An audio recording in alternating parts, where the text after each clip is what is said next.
Arkadaşlar merhaba. Şimdi 4 saati çektik. İlk birlikte olacağımız ilk haftanın 4 saatini 5. videomuzdayız şimdi. Burada şimdi şunu söyleyeceğim. 8. haftadan başlıyormuşuz gibi düşünün, tamam mı arkadaşlar? Onun üstüne 7 hafta ilave edin. Bu şekilde. O yüzden şimdi mesela ben bu derse 8. haftanın son saati diyorum bu videoya. Ondan sonra artık 9. haftanın ilk videosu falan diye gideceğiz bu şekilde, tamam mı? Ona tekabül ediyor çünkü. Şimdi kaldığımız yerden devam edelim. Bu haftanın yani 8. haftanın son saatini birlikte işleyelim. Anlaştık mı? Evet. İstanbul'dan bahsediyorduk. Asya tarafına geçeceğim ama Asya tarafında çok fazla bir şey anlatmayacağım. Artık kısa kaldı. Fakat Dolmabahçe Sarayı'nı bahsetmeden olmaz. Okay. Dolmabahçe Palace. Well, the crowds thronged to this imperial palace with its neoclassical exterior and over-the-top interior fit-out.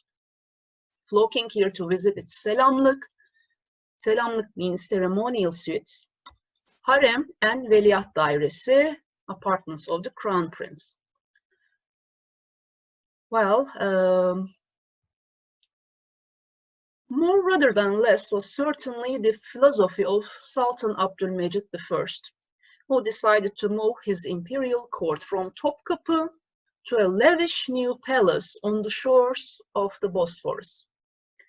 For a site, he chose the Dolmabahçe, which means filled-in garden, where his predecessors, Sultans Ahmet I and Osman II, had filled in a little cove in order to create a loyal park complete with wooden pleasure kiosks and pavilions.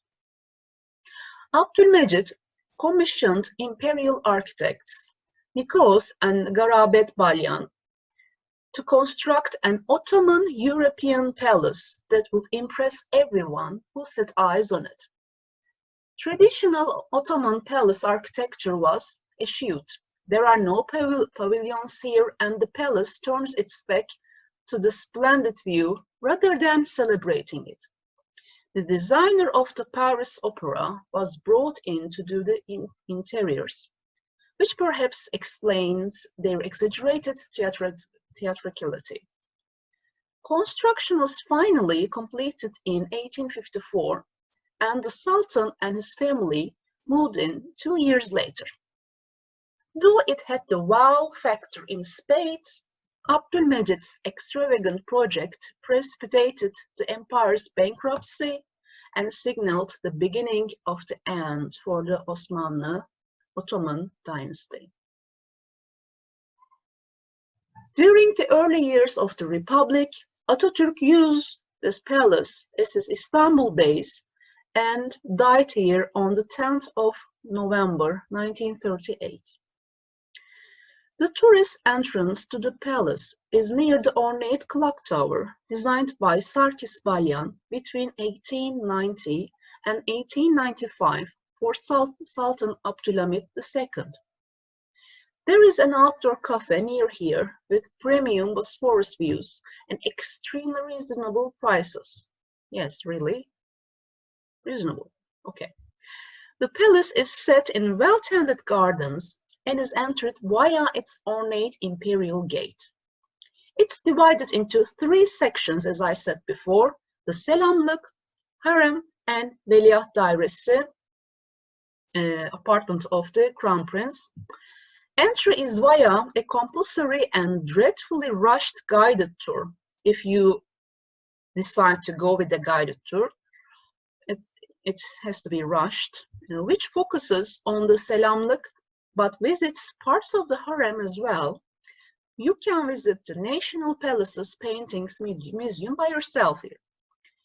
In busy periods, English language tours leave every 10 minutes or so. During quiet times, every 25 minutes is more likely. Note that visitor numbers in the palace are limited to 3,000 per day, and This number is often reached on weekdays and holidays, on weekends and holidays. So it's better to come midweek if possible. And even if then, be prepared to queue, often for a long period. But if you arrive before 3 p.m. or 2 p.m., you must buy a combined ticket to tour both the Selamlık and Harem. After those times, you can take only one tour.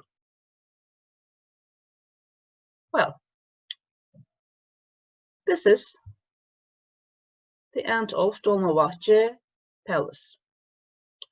Now we go back to the Asian shore. Okay.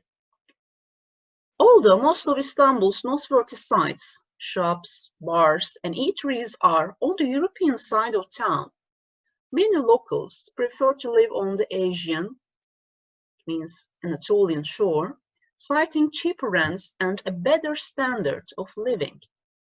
For others, the best thing about living in or visiting this side of town is the scenic ferry ride between the continents. Okay, let's talk about Üsküdar for a little bit, okay? Üsküdar was founded about 2 decades before Byzantium and was originally called Chrysopolis. The Ottomans called it Scutari. Unwalled and therefore vulnerable, it became part of the Ottoman Empire at least 100 years before the conquest of Istanbul. Today, Iskender is a bustling, working-class suburb with a handful of important Ottoman mosques that attract visitors. If coming to Üsküdar, take the İstanbul Şehir Hatları ferry from Eminönü,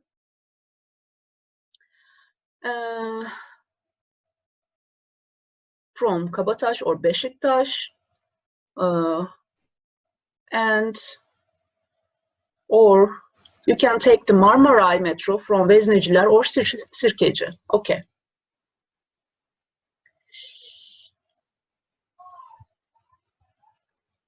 Well, I want to talk a little bit about Kadıköy. Although this is the site of the city's first colony, originally called Calçadon, Kadıköy has nothing to show of its historic beginnings. Instead, locals and visitors come here to visit the suburb's fabulous fresh produce market, Kadıköy Pazarı. To get here, you can take the İstanbul Şehir Hatları ferry from Eminönü, Karaköy, or Beşiktaş, or you can take a ferry from Eminönü or Karaköy, little ferries from Eminönü or Karaköy. Kadıköy and the affluent suburbs stretching southeast to Bostancı are also the Asian side's entertainment hubs. For alternative culture, you can head to Kadife Sokak to check out its independent cinema, grunge boutiques, tattoo studios, and hugely popular bars. And to see the wealthy at play, cruise down Bağdat Caddesi in neighboring Moda, which is full of shops, restaurants, and cafes. To the north of Kadıköy is the neoclassical Haydarpaşa train station, which resembles a German castle. In the early 20th century, when Kaiser Wilhelm of Germany was trying to charm the Sultan into economic and military cooperation, he presented the station as a small token of his respect. Well, this is the little story of Haydarpaşa train station. Okay, what other activities can be done? Well, the first thing that comes to mind is ferry cruises. Yes. During the 18th and 19th centuries, the Bosphorus, Golden Horn, and Sea of Marmara were alive with long, thin rowboats and their oars dipping rhythmically into the currents as they carried the Sultan and his courtiers from palace to pavilion, from Europe to Asia. These are long gone, but in their place are the sleek speedboats of the moneyed elite and the much-loved public ferries used by the rest of Istanbul's population. A trip on one of these ferries Whether it be the short return trip to Kadıköy or Üsküdar, on which you cross from Europe to Asia and back again, or one of the longer trips, it is an essential activity while you are in Istanbul. Well, Bosphorus ferry, yes. Divan Yolu and İstiklal Street are always awash with people, but neither is the major thoroughfare in Istanbul. That honor goes to the mighty Bosphorus Strait, which runs from the Sea of Marmara to the Black Sea, located 32 kilometers north of the city center. In modern Turkish, the strait is known as the Boğaziçi or Istanbul Boğazı. Boğaz means throat, or, as in geographic, strait. On one side is Asia, on the other, Europe. Okay.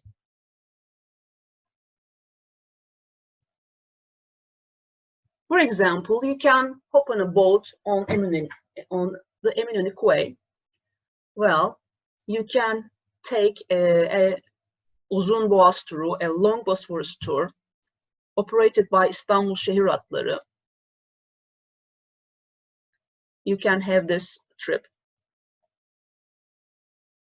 You will see the Tower of Kız Kulesi, Maiden Tower on the Asian near side near Üsküdar. You can also go Beşiktaş to Kanlıca. Well, you can see many yalыс here. Yalı means big houses near the sea. You can also see the majestic structure of Rumeli Hisarı, Anadolu Hisarı, other yalыс, and Hediv Kasrı, Emirgan, and well, you can take the long Bosphorus tour, which is more preferable, as I said, operated by İstanbul Şehir Hatları. This ferry travels the entire length of the strait in a 90-minute one-way trip and departs from the ferry dock, usually at Eminönü, daily. Well,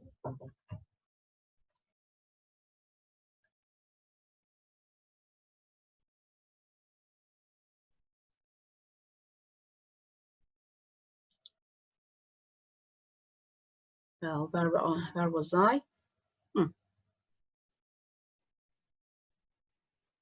There is a 90-minute one-way trip and it departs from İskele ferry dock at Eminönü. But this stops at Beşiktaş, Kanlıca, Sarıyer, Rumeli Kavağı, Anadolu Kavağı, and Anadolu Kavağı is the turnaround point. It's not possible to get on and off the ferry at these stops because you use the same ticket, okay? And the ferry returns from Anadolu Kavağı to the beginning point. Well, from March to October, İstanbul Şehir Hatları also operates a 2-hour short Bosphorus tour that leaves Eminönü daily, okay?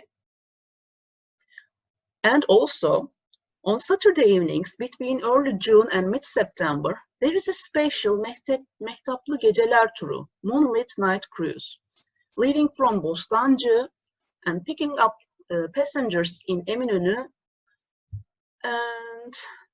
and continue to further pickups in Üsküdar, Beşiktaş, and makes its way up to the strait to Anadolu Kavağı, stops there for 2 hours, and returns at 10:30 p.m., arriving at Eminönü. Well, and on board, Turkish musicians entertain passengers. That's a good way to spend your time and have a nice moonlit tour on Bosphorus. Yes. There is also Golden Horn Ferry. Well, most visitors to Istanbul know about the Bosphorus cruise, yes, but not too many have heard about the Haliç Golden Horn trip. Well, until recently, this stretch of water to the north of Galata Bridge was heavily polluted, but that changed, and the waters have been cleaned up, beautification works were completed, and the Haliç suburbs are gentrified. So spending a day hopping on and off the ferry and exploring will give you an insight into a very different and far less touristy Istanbul. Well, departure point is Eminönü. Okay, you can hop on the ferry and take this tour if you want.